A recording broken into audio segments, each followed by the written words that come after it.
In this video, I will be color coding an essay that's already in ABCDE format. The question is, why are US citizens rapidly becoming more obese? And what I'm going to do in this video is I'm just going to be reading through and showing you whenever I notice a shift in the writing. So here we are. A Corrupt Culture, an Analysis of American Obesity. Weight Watchers International Inc. earned $1.35 billion in revenue in 2017. This seems like an attention grabber, especially since it's at the beginning. So I'm going to continue to look and see when it shifts from talking about Weight Watchers to talking about American obesity as a whole. Weight Watchers earns money when overweight people pay for a membership. Once a person is down to their goal weight, they no longer have to pay. While critics may be skeptical of this business model, Weight Watchers' success highlights one consequential problem of American culture. People are fat, but they don't want to be. All right, fair enough. And then this starts talking about what defines obesity. So this is when I notice this is the background information, what I need to know in order to understand the argument rather than just enticing the reader with an interesting tidbit. So right here, I'm going to make it, I think the color was purple. If it wasn't, sorry, I think it was though. You want to make sure that it's just a color that I can easily read. I think sometimes people intentionally pick colors that I can't read because they think that I won't read their essay. Just kind of random. So moving on, the Encyclopedia of the American Medical Association defines obesity as a body weight 20% or more above an individual's ideal weight. Although obesity rates have not risen drastically in the last 5 years, there has been a significant upward climb since the 1980s. This is all still background information. According to an analysis of reports from the Center for Disease Control and Prevention, the last 20 years have had serious consequences for the waistlines of average Americans. An average woman standing at 5'3" weighed 16 pounds more in 2016 and then in 1988. Likewise, an average man standing at 5'9" weighed 15 pounds more. In fact, even pet insurance companies have noticed an upward trend in obesity for American pets. Nearly everyone agrees caloric surplus is the cause of obesity, barring rare medical conditions. People consume more energy than they use. This is all still background. This is a really long background information piece, but whatever. If this were the root problem, however, obesity rates would be stagnant from decade to decade. The United States obesity problem is much more sinister and covert. Ooh, okay, so now we're starting to get into the thesis statement, which is like the person's opinion, even though they don't say my opinion is. So from here to here is all background information. I'm going to highlight it. Actually, I'm not highlighting it. I'm just coloring it. I think the color is blue. All right. Now, the thesis statement should really only be one sentence. This one's a little bit sneaky because it has a semicolon, which still means that this is all considered only one sentence, but that's kind of how they snuck two sentences in. The United States obesity problem is much more sinister and covert. Obesity is caused by a culture increasingly focused on convenient consumption and fast-paced living, and money is the only statistically effective solution. So, just as a thought, this has nothing to do with color coding, but it does help with writing. Obesity is caused by a culture increasingly focused on convenient consumption. That's going to be their first paragraph, is the convenient consumption. Their second is probably going to be about fast-paced living. And then finally, the money is the only statistically effective solution is going to be what their third paragraph is going to be about, is my guess. So this is going to be colored purple. Oh, no, sorry, green. All right, so we have our first paragraph color-coded. From this point, it gets easy. It really should just go like red, pink, orange, red, pink, orange. Each paragraph should do that. But we'll see. Sometimes it changes depending. So we always know that the very first one should be red. And just to check, the United States culture of consumption hurts health. Obesity is caused by a culture increasingly focused on convenient consumption. So the culture of consumption, convenient consumption, hurting health, these two match each other. This is what I'm talking about whenever I say that the thesis needs to mirror the topic sentences. So we're just going to go through quickly and do all of our topic sentences first, which is pretty simple because they should all be read and they should all be in the first paragraph. So this says fast-paced living. So let's make sure our next one is fast-paced living. In addition to eating more calories out of convenience, the fast-paced nature of U.S. citizens is another cause of obesity. That should be read. And then the last one was that money seems to be the only effective solution. So in cross-sectional research, to be a part of the upper class proved to be one of the only effective ways to fight obesity statistically. So yeah, that's going to be read. And then we have our ending, which we don't really need to go over that. Okay, so now we should be using pink to talk about or to show the evidence.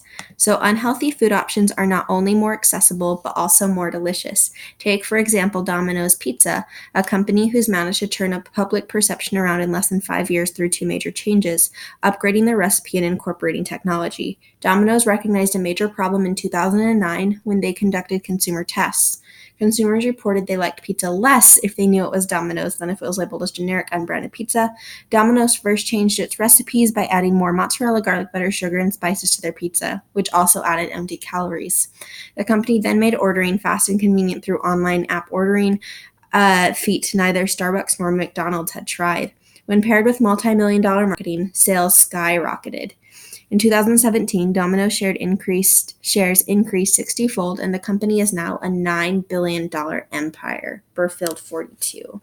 So usually an in-text citation is a really, really good indicator that you're done talking about the evidence. So all the way from here to here is evidence-filled. So we're going to make that pink.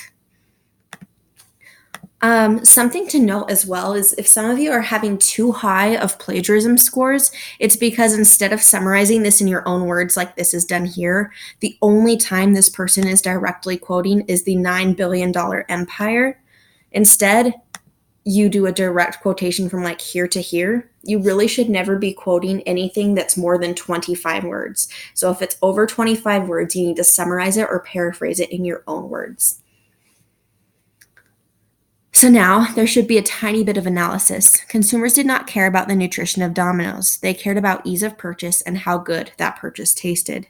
Domino's is a quintessential example of how junk food companies stay in business. All right, then we move into more evidence. So this is our analysis. Gonna make it orange. Companies who sell grocery items spent $190 billion in total on advertisements last year, but less than 1% of the advertisements focused on fresh, canned, or frozen fruits and vegetables. We get to our in-text citation, so this is all going to be pink. Like Domino's, deep-pocketed food companies invest billions of dollars to understand 4 billion years of evolution to create foods that combine the perfect balance of salt, sugar, and fat. From an evolutionary standpoint, when a person tastes this kind of food, their natural inclination is to eat more because finding foods rich in sugar and fats was extremely rare. Okay, so this until here is analysis. This person decided to use 3 pieces of evidence, which is totally fine. And now we should get back into analysis. Food corporations recognize and exploit this evolutionary advantage. Their ability to get consumers to eat more calories caused Americans to become rapidly more obese. That's going to be orange. Nice. Okay, so we have this whole thing done. All right, something else that I wanted to talk to you about here is getting your plagiarism score down, or when I say don't drop your quotes, this is what I mean. So, a lot of times we have a quote like society has put sleep on the back burner, and people just drop it in there without introducing the quote. But you always need to introduce it with its credibility and also some context if needed. So, this person just said Dr. Kelly Janata, a sleep specialist at North Colorado Medical Center, states. So this gives who said it, also their credibility, and then what they stated. So this is called a lead-in. Society has put sleep on the back burner because people are expected to work all the time.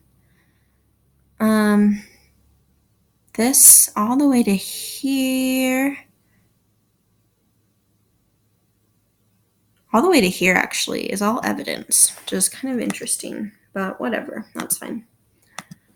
Dr. Kelly Janata, a sleep specialist at North Colorado Medical Center, states, the lead-in, society has put sleep on the back burner because people are expected to work all the time. This is also just called integrating the text into your own words, which is a really smart thing to do. You only quote the parts that are important and you paraphrase the rest in your own words. Americans in the modern era get less sleep than ever before. Actually, right here is going to be orange because it's analysis. And now we move into our next piece of evidence, which you will see another lead-in. According to the American Medical Association, in a study of more than 1 million self-reported sleep schedules, that's the context, only 2% of people received less than 6 hours of sleep in 1960. Unfortunately, the same study conducted in 2016 suggests that about 40% of Americans receive less than 6 hours. Dr. Donata also blames electronics like cell phones and iPads as a major factor in fragmented sleep. So even this, when we're getting our plagiarism score down, that's the only thing that's cited from Sperry. The rest is paraphrased. Oh, and then here to here, let's see. Americans since the millennium contend with more sleep inhibiting factors than Americans in previous decades. This is actually analysis. Sleep deprivation is positively correlated with obesity and stress, which can affect a number of calories consumed and rate of metabolization. I totally just said that wrong. In fact, doctors who prescribe sleep interventions to obese clients get results. If Americans feel like they don't have enough time to sleep, they certainly don't believe they have enough time to exercise. That's going to be analysis. Hey, look, another lead-in. According to Time magazine, only 23% of Americans get the recommended amount of sleep. Oh, amount of exercise, my bad. That is pink. And again, it's so easy to tell when it should be pink because we always have that in-text citation. According to an article from the New York Times, lack of exercise is partially due to economic changes. In the 1960s, roughly half of all jobs demanded intense physical activity. In contrast, only 20% of employment in 2010 required high levels of activity because of the rise in technology, which led to more desk job workers. This is evidence right after evidence. So I'm assuming the analysis afterward will probably, hopefully, analyze both of those evidences together, which it does right here. The nonstop buzz of cell phones and work so common in American culture causes the average American to feel like they don't have enough time to prioritize sleep or exercise, which leads to weight gain. That's going to go orange. All right, so just to show you, red, pink, orange, pink, orange, pink, orange, pink, orange. So this one had 4 pieces of evidence within it, actually 5 because of this one and this one. But that's completely fine to do. I just require 2 pieces of evidence per paragraph.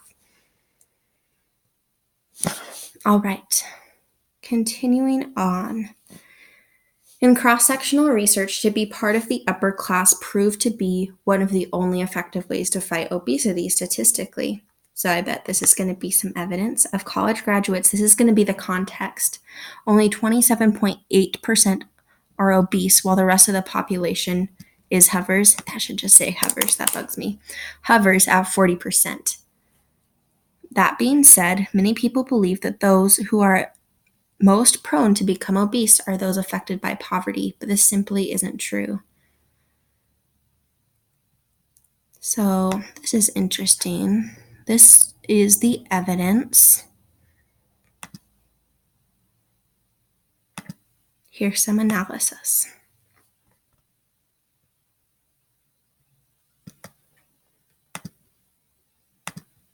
Here's more evidence. When society is divided into three classes, low, middle, and high, the middle class has the highest obesity rates, who are closely followed by